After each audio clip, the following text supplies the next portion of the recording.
Hello and welcome to the After Dark podcast. I'm Anthony James. Konrad, and who are you? What's your name? This is an interesting introduction Yeah, we're doing here. My name's Konrad, and I'm here. And that was a hot mic that we came in with there. Yeah. But we're back on track immediately, like the professionals that we are. You know what? I find that my microphone is always hot. I don't know why. Probably because it's right next to my face. Because my mic stand is still broken, and I'm too lazy to buy another one. Stand is still broken. I'm sat quite far back now. I'm sort of quite leisurely sitting quite far back. To be honest, the reason for that is that I have got a bit of a cough, so I'm just prepping in case I cough, that I can direct it away from the microphone. Yes. Get it away from that diaphragm as much as possible. No problem at all. Konrad, that is absolutely fine. If you cough, I'll fill the space. And if you do, cough, don't worry, guys. He has tested. It's not the big bad. I'm negative, but, you know. Yeah. So negative in more ways than one. Exactly. You might be asking, why are we live this week? Well, that is a good question, actually.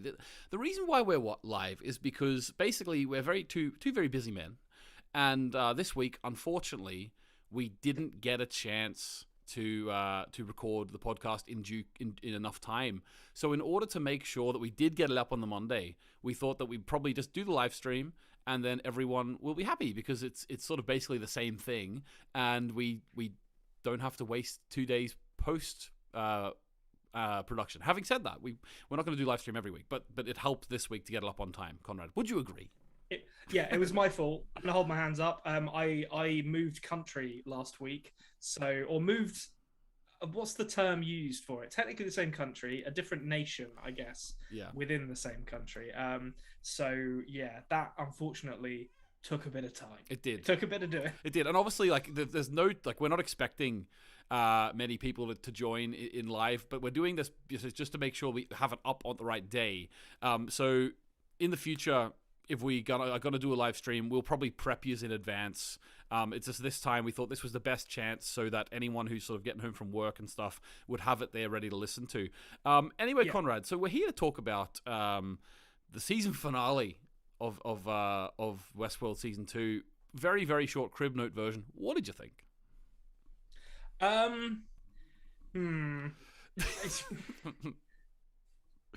It was like this entire season in microcosm. I'm gonna say there were bits that I liked, and there were bits that I really didn't like. Is probably the kindest way of putting it. Right. Okay. I would maybe agree with you. I thought it was okay. Not too brilliant. I've got someone in the comments saying we've frozen. Okay, that's fine. I'm recording locally. If you don't want to watch it live, that's fine for me too. Hopefully, I don't know. My computer's playing up, so we'll see. I'll review it afterwards. But Konrad and I are going to plow on no matter what. Yeah, we'll persevere. We'll persevere. We're doing it live. Yep. We're doing it live. The rule for live TV is never let them see you sweat, or showbiz in general. Yeah, so exactly. We're just going to persevere. It is what it is. Like if we're frozen for half an hour in the live stream, I'll just remove the live stream and then upload the video. It's no bother at all. Right. Okay, Konrad. Well, what I think we'll do then is we'll go into the intro, and then we will discuss this fantastic episode. I think it's fantastic, Konrad. Warts and all. I think they are. Okay. We haven't frozen apparently. Kelly Denzer is telling me in the thank goodness for that. Right. Okay. So let's go into the intro. What do you think, Konrad? Let's do it. Come on to the After Dark podcast. The podcast where Sheriff Anthony does his best to wrangle Konrad through Westworld, one doggone episode at a time. So kick back and grab yourself some Apple Jack, or some Adam's Ale if that's your preferred poison, and get ready for these two wannabe cowboys to ramble the night away. Music was provided by the fantastic Nancy Wyatt and Jared Iscariot. Enjoy the show!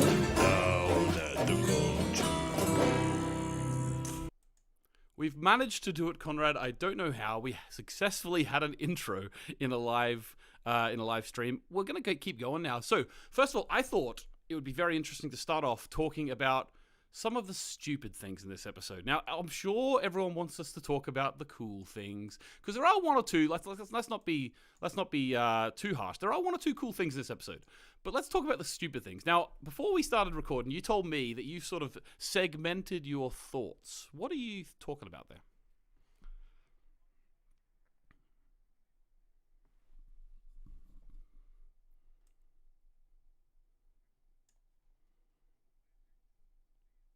Mm-hmm.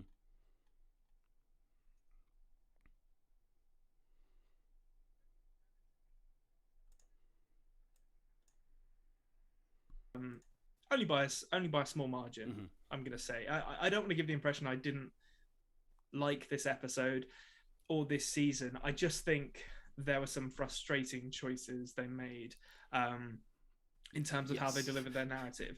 So, okay, we have to start with Dolores because she kind of bookends the episode with dumb shit, and we kind of need to get in. Or I guess the first bit isn't really bookending it. It comes about 15 minutes in, but so the revelation that she built Barnold.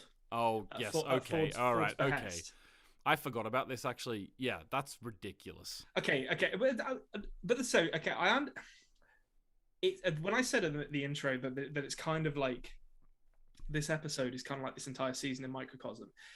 What I kind of mean by that is there are lots of cool ideas in this episode that could totally work, but they're just really poorly delivered and half-baked. So this kind of reversal of the roles from the first season, where Arnold is talking to Dolores, and as we go through the season, it's revealed, oh, this isn't Bernard, it's Arnold, and he's kind of realizing his role in creating this nascent consciousness, and there's this whole kind of like moral drama that plays out. Yeah. And there's none of that in this season. There's none of that at all. It's just this throwaway thing at the end. And it would have been a really cool idea to be like, okay, you've reversed the roles. Dolores was actually the one tasked with creating Bernard.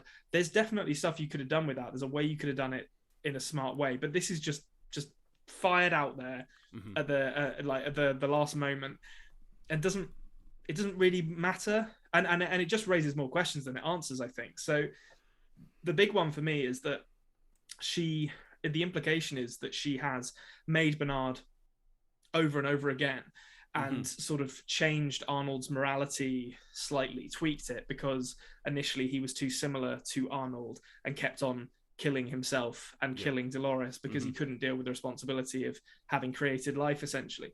But then that asks the question, if she has modified Bernard to remove that aspect of Arnold's personality, why was Bernard still plagued by the exact same moral quandaries that Arnold was plagued with? It just it makes no sense. The whole thing doesn't make sense, Konrad. Yeah, you're right. I really we've been talking all season about this retrospective changing and stuff.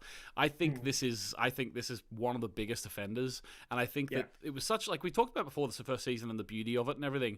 And I've talked about the idea of they're trying to build in nostalgia for the first season in this season. The idea that the exact same conversations that brought Dolores to consciousness were happening the other way around as well. It was just all too much for me, and it was all too you see how good season 1 was. I wasn't I wasn't invested in it whatsoever. I honestly thought to myself when I saw it, because I forgot about that aspect of it, to be honest with you. But when I first watched this, I don't know how, probably because it's so bad, but I honestly think that looking back on the season, they 2 times maybe they showed a couple of minutes scene of those two in that room, and you're sort of almost like, what's going on here? And then it's the big reveal, I made you. It's no, you didn't build to it the same way you did last time. It wasn't good. I didn't like that whatsoever. Yeah, absolutely. And speaking of stuff, to take a leap forward to then kind of the end of the episode, but staying with Bernard and Dolores, another thing that they just kind of didn't really effectively build to at all that could have been really cool is Dolores. The revelation at the end of this episode of Dolores's plan is essentially that she knows what the Forge is, and she views it as another gilded cage, is what she describes it as, and she's going to flood it and basically kill all of the consciousnesses of the hosts who are going to live in the Forge. And that whole reveal of the Forge was really cool. I really liked the idea of them creating this simulation where the hosts could live outside of human influence, and then like beaming it to some satellite on Saturn or whatever they sent it.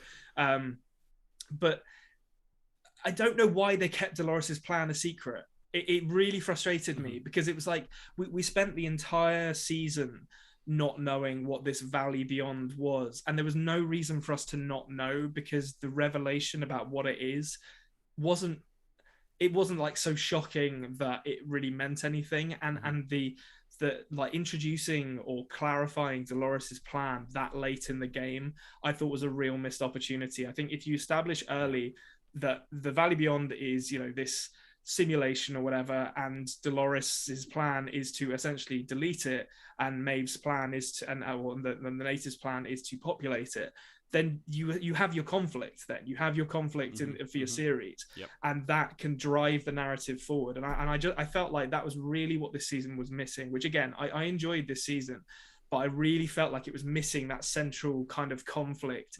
That felt like it was building towards something. So it was really more just, they were just disparate episodes that were really good in isolation on their own, rather than it feeling like a consistent narrative to me. And that was like it encapsulated, basically. Yeah.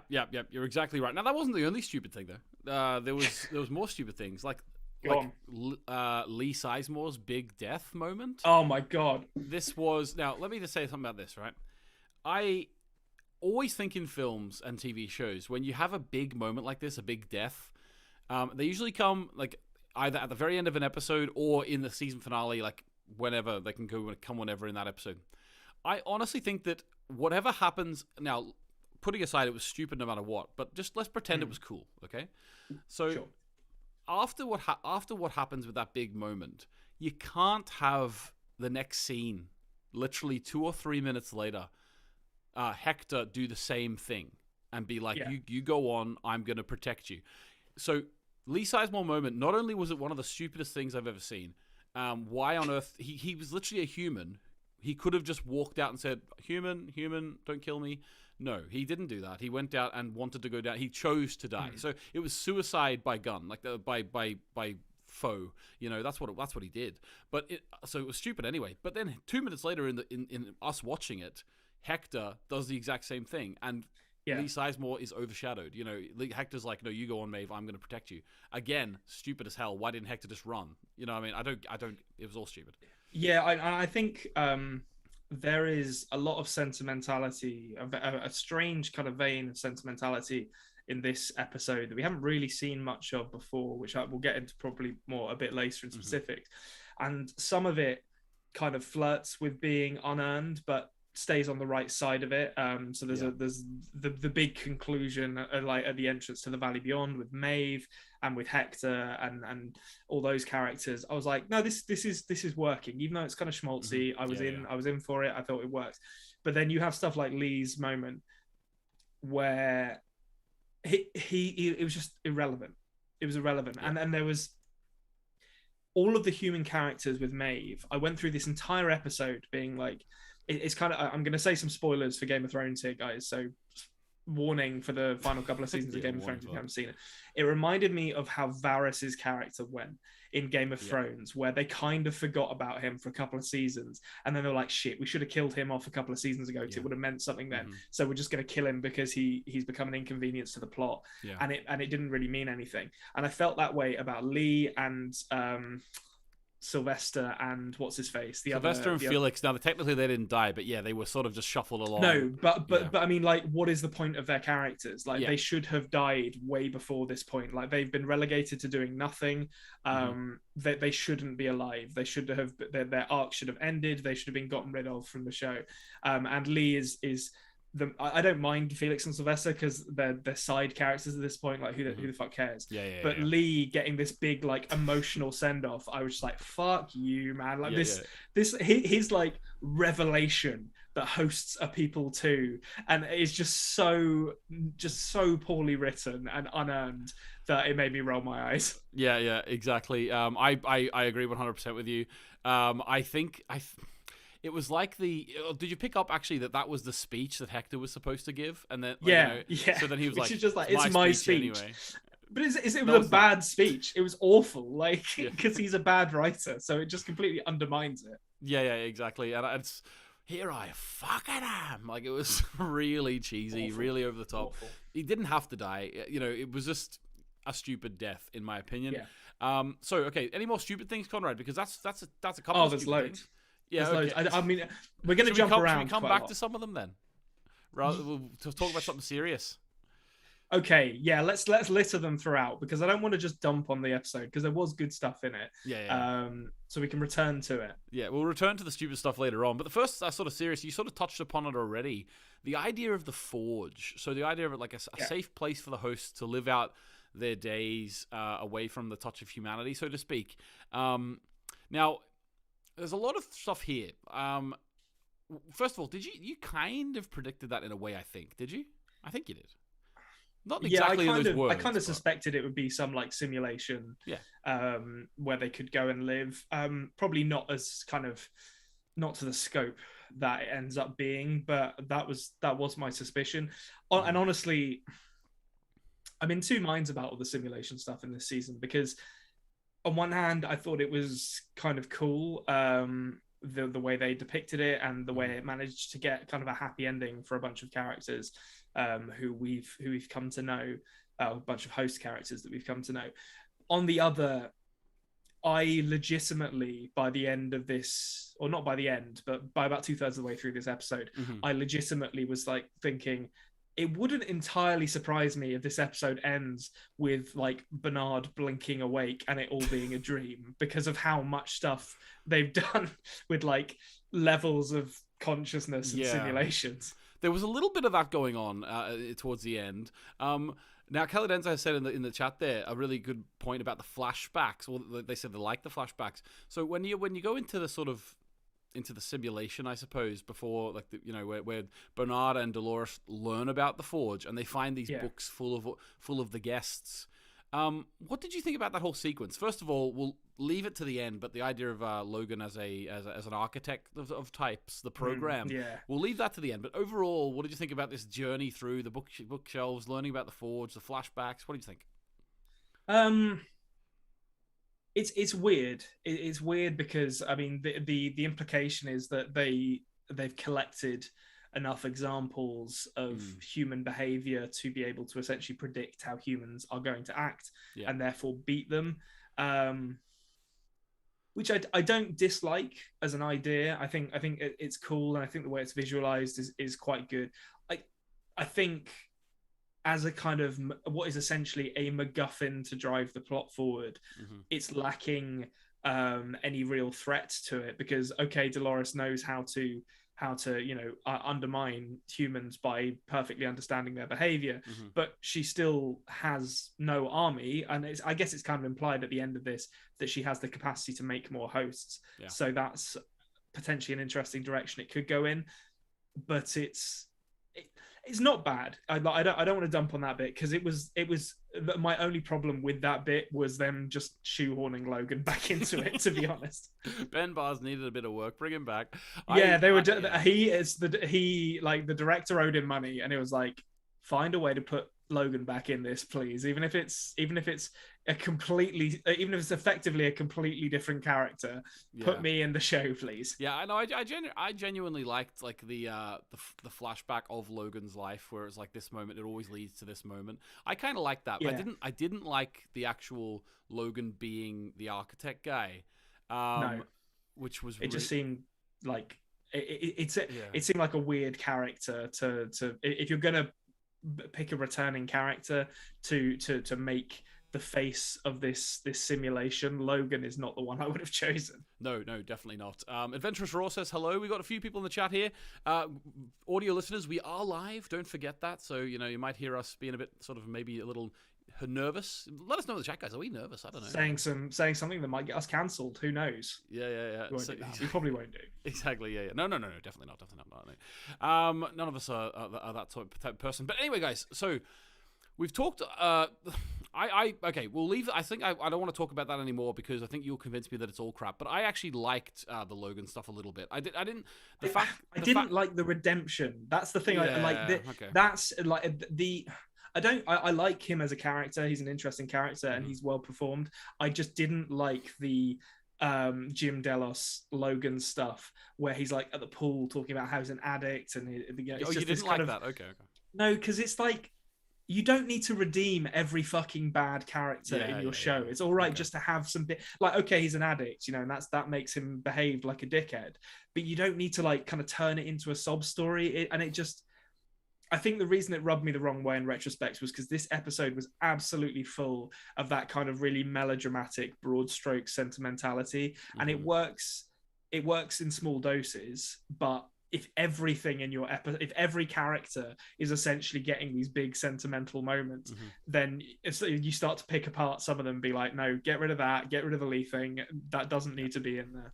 Yeah, Logan was never really that character, I suppose. No. And they sort of retrospectively making him a bit, you're making you empathize with him. I see that. I see that. Maybe I'm thinking of like the scene in Isolation. Like I like the writing, although a little bit cheesy, I suppose. But I kind of like the writing of like talking about the holding it to the bottom of the pool and then bringing that back at the end in terms of his addiction, saying I'm all the way at the bottom now.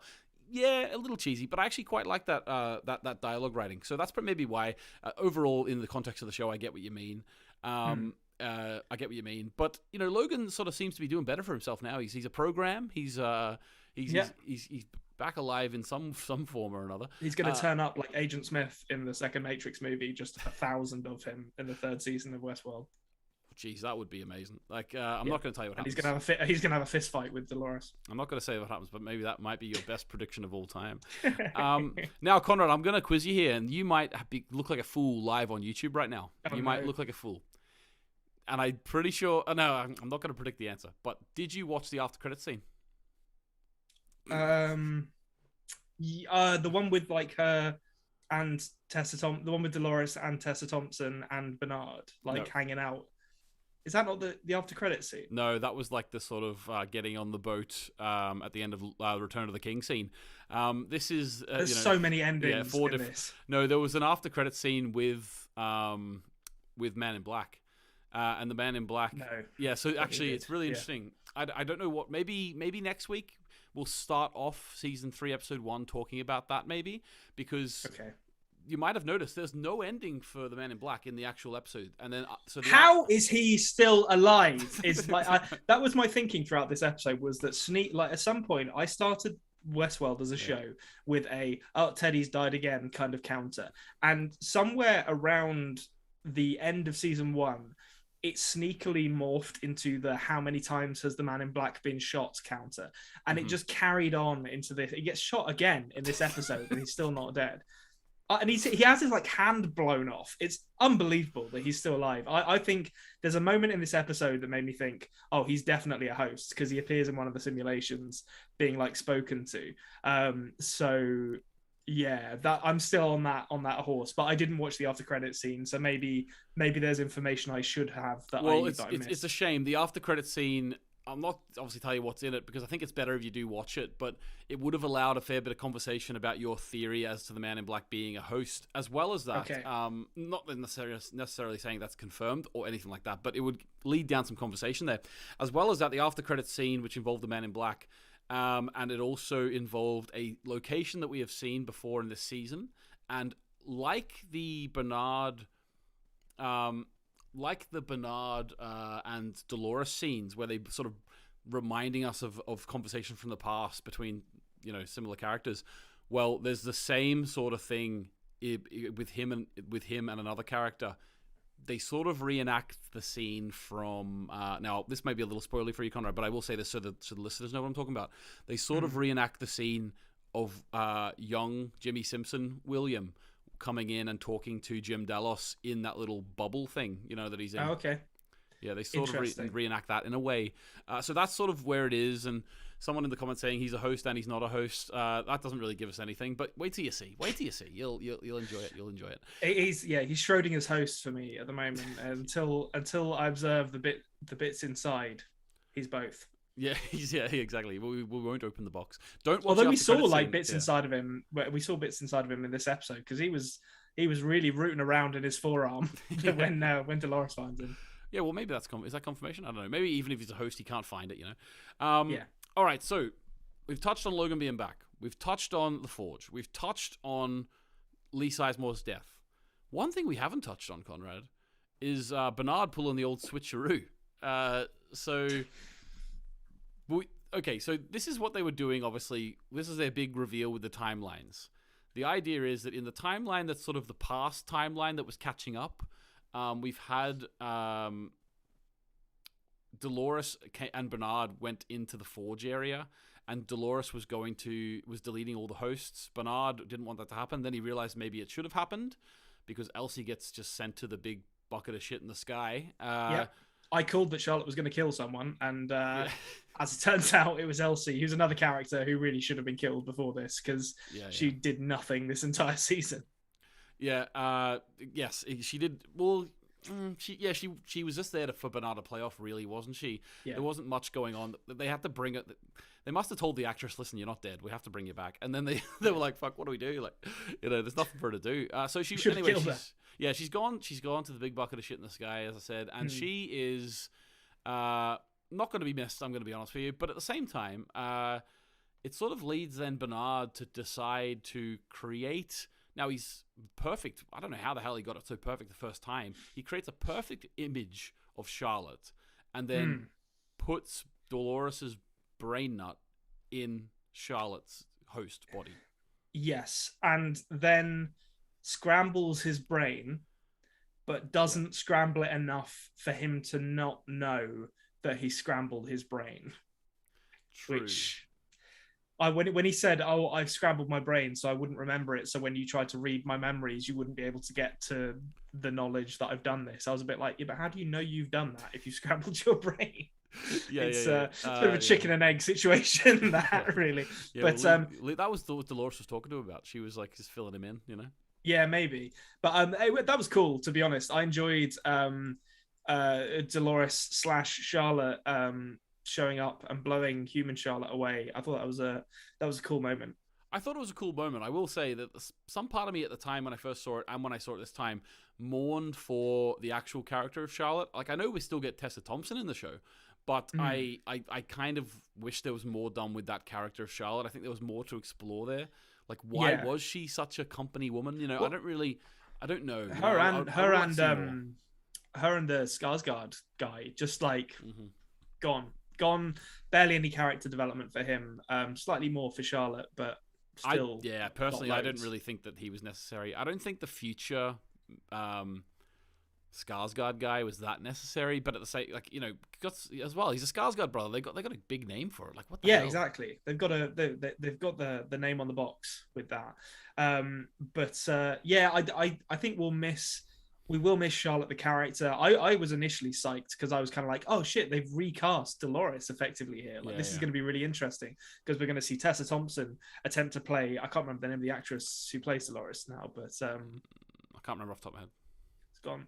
We're going to see Tessa Thompson do her take on that, and then obviously it's revealed that that's not quite what's going to happen later on. I don't. Are they both Dolores by the end of this, or is that a theory? That could be a theory.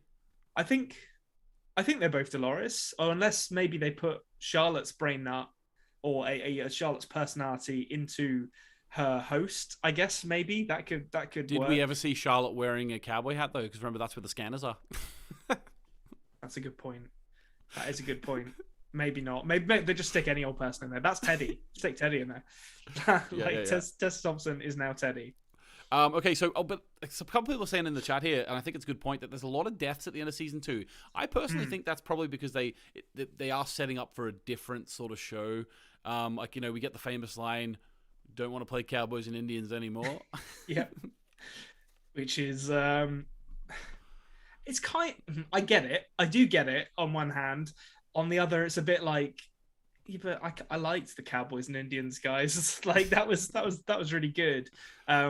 But I assume that means we're done with Westworld now. Maybe there'll be some other worlds we visit, but I feel like we may not see Westworld again, which I guess is probably for the best because they've done a lot here. I talking about the deaths. I've ragged on this episode a lot. There were some deaths that I really did enjoy in terms of their emotional impact. So I think the Maeve Jedi Force trick is very cool when Psychic Bomb Clementine turns up and starts turning everyone against each other, and Maeve does that thing to hold the line while her daughter and I guess surrogate mother. Yeah. Well, no, she's just as much her mother as Maeve is. Let's say that. Yeah, that's true. Like, Maeve did not birth her, but I think that Callie Denza said at the start, "freeze." That's what made us think we were frozen, but we weren't. It was actually referring, freeze again. He says, but also in the chat, Callie Denza has pointed out. Now, just for sort of want to get Konrad's thoughts on this, because we will have a little bit of chat at the very end, sort of what Konrad thinks about the future. But just dropping in the idea that, did you know that Aaron Paul was cast in season 3 of this? Aaron Paul is in the guy from Breaking Bad. Science, bitch. Okay, interesting. I didn't know that. I don't think I know anything about season 3 at all, to be honest. So, Aaron Paul, he strikes me as a Delos employee. If he was going to be someone, he's going to be the next Felix. You don't think he's going to be like the next door neighbor of Dolores' hideout, and he's like basically the Jesse Pinkman of this world, like, and he's yo, Mrs. White, and just like no, Mrs. A Abernathy, you know. And Peter Abernathy could do a passable Bryan Cranston, to be honest. So if they bring him back, Mr. A, that would be great. That'd be great. Yeah. I would watch that show. Peter Abernathy should be in more of this. He was a great character. That actor was the best. He's the best at switching between the different modes of absolutely. I still remember that scene in the first season where I think it's Ford.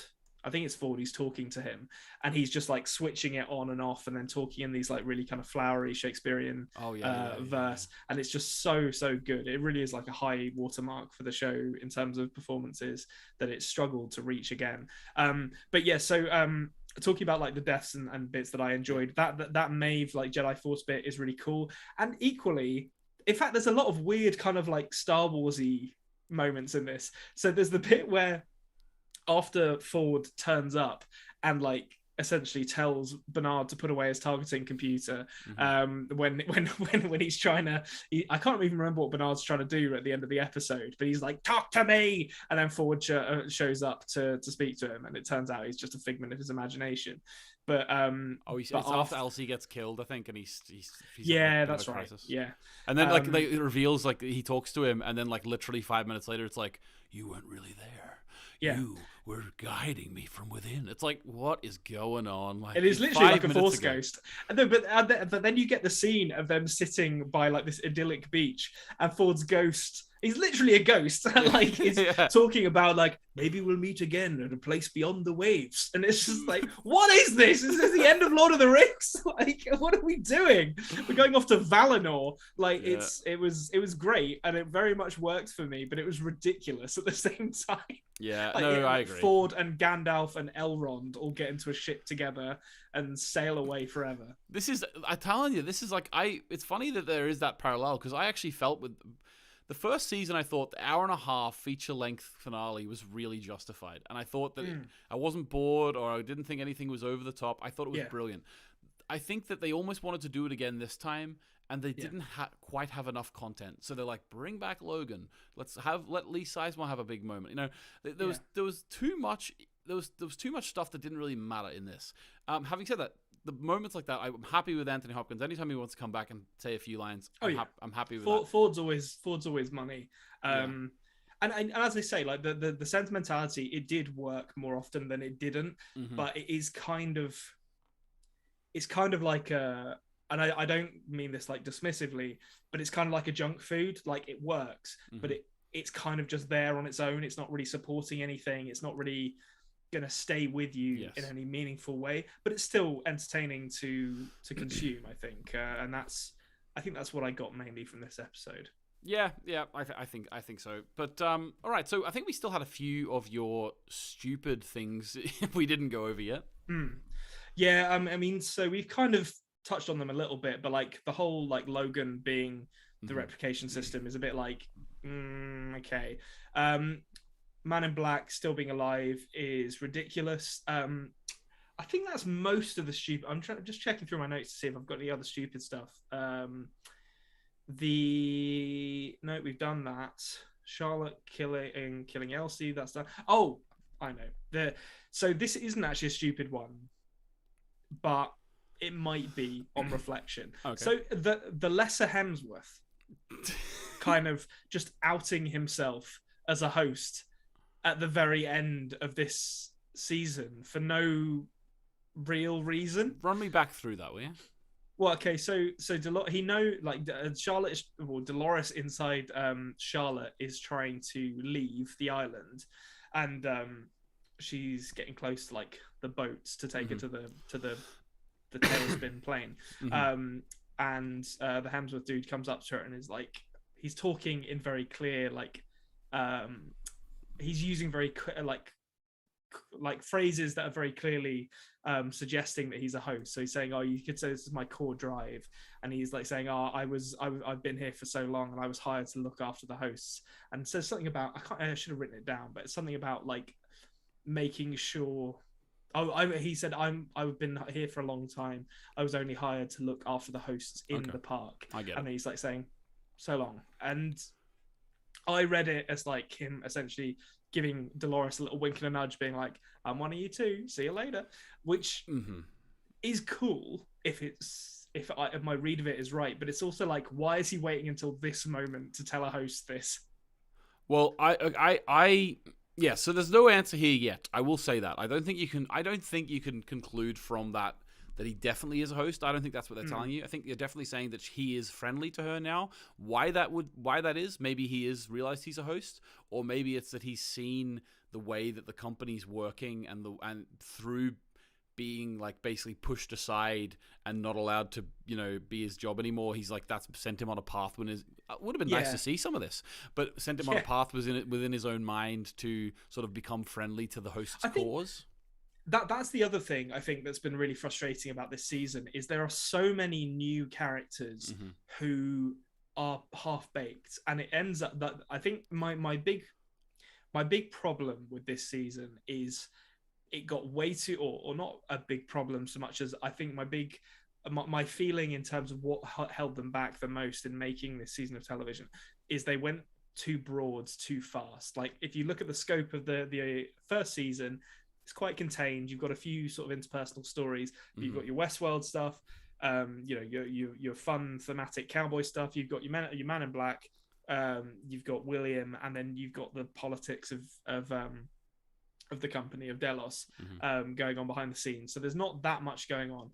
In this, it felt like every episode we were getting some new Jobsworth dickhead from Delos, like the guy who was like doing surgery on Maeve, who when she psychically tells all the other hosts to rise up and kill him, it's clearly supposed to be this big like, yeah, Maeve's still alive moment. But I don't know who that guy is. I've got no investment in seeing him die because he was introduced like an episode before, and then we got like 30 seconds of screen time with him before we went off to do something else.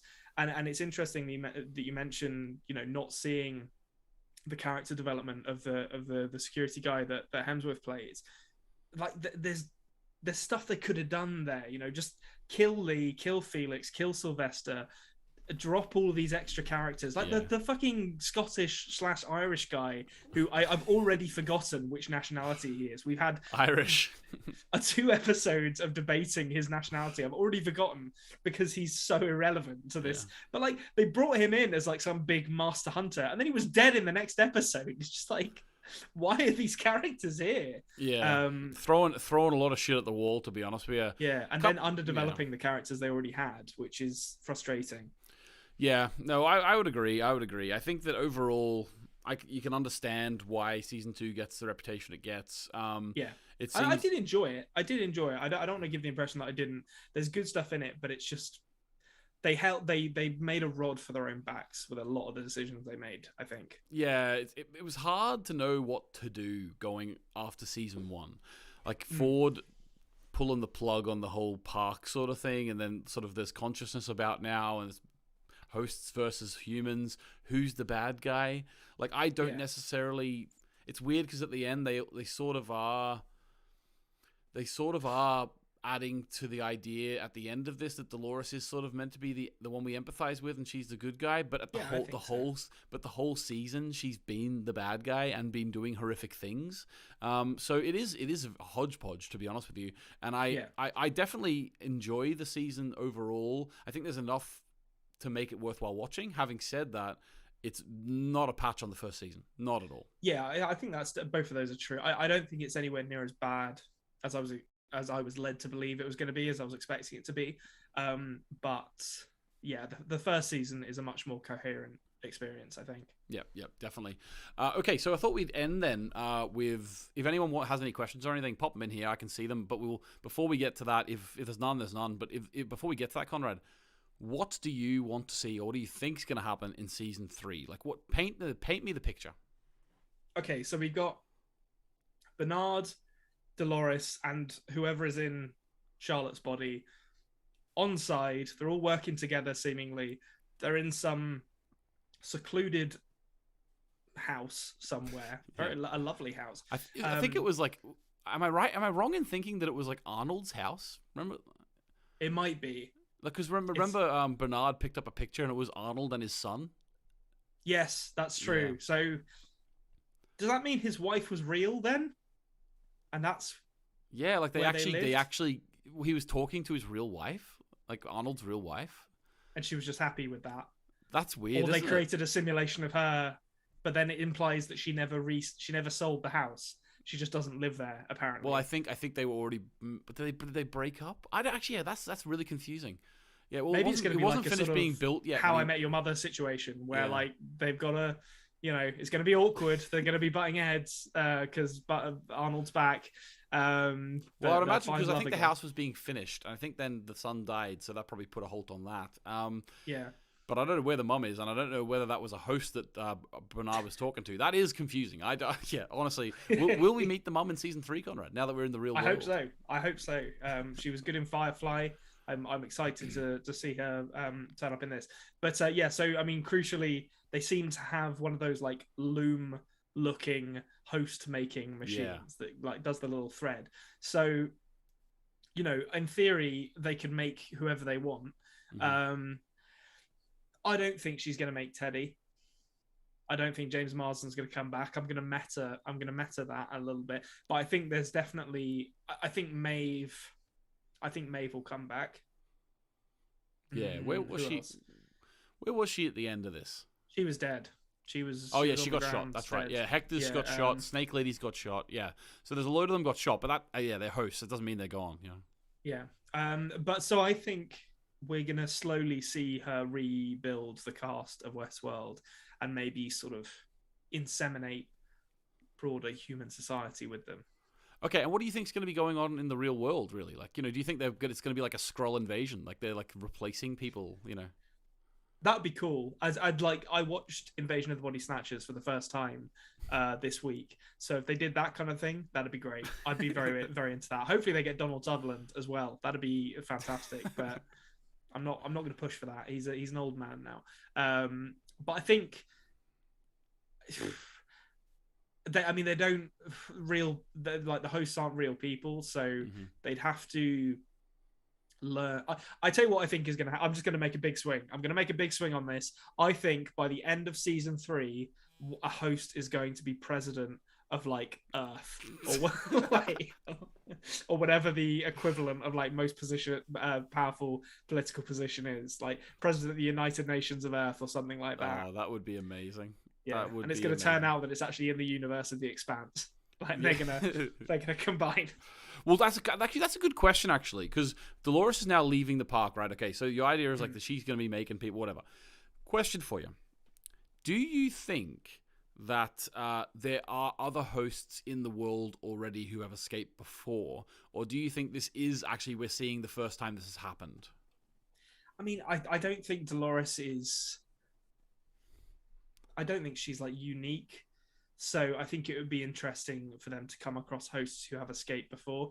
I think if I were thinking about what would be cool, I'd like them to be sort of doing like an underground railroad thing where they like help hosts escape from other parks, so like Shogun World or Raj World or whatever other ones are out there. But I mean, they've established there's multiple, so there's presumably other parks that we haven't seen. I think there will be other escapees as well, and I think that could be a really interesting route to take it. Okay, interesting. One last little note here from Adventurous Raw in the comments saying that Vincent Cassel is also in season 3. That's fucking cool. I like Vincent Cassel a lot. Yeah, he's really good in season 3 as well. Actually, I like him in that. He fills a particular role that has now sort of been gone, I will say, but I'll not tell you who he's. In my mind, he's sort of the metaphorical, replacement for a particular actor who isn't in the show anymore. He is almost always a bad guy in Western productions, and he normally wears a turtleneck. So I'm very excited to see what Vincent Cassel gets up to. I mean, that'll be a good aesthetic for the show, turtleneck. I'm actually up for that. There's a sincere lack of turtlenecks since Logan left us, really. Like, basically no one wears them, and that's a real shame. Yeah, that is a real shame. Right, guys, well, thanks very much for being with us this week. It was a little bit different. If you're catching this after the live stream, let us know what you thought. I know it was out of nowhere, so the people who joined us live, thanks very much. We weren't expecting anyone, to be honest with you, because it is just out of nowhere, and it was sort of our solution for getting it up on time this week. So audio listeners, hopefully that didn't annoy you too much that every now and then we talked to the chat. If this is something you wouldn't mind us doing every now and then as sort of a special thing, let us know. I do like live streams, but if it is something that you like, let us know in the comments even after. If it's something that you'd rather us stick to the sort of the weekly pre-recorded stuff, that's fine too. This week was a bit hard to do that. But thanks very much, guys. Subscribe to the channel. If you haven't liked the video yet, like the video. And we will catch you later. What are we saying, Connor? We agreed we're going to say together, we're not playing Cowboys and Indians. I missed the point where you were going to start saying it, so I'm just going to echo it. We're not playing Cowboys and Indians anymore. I tried to do it there, Connor, but I didn't quite get there. Nailed it. Goodbye. Goodbye.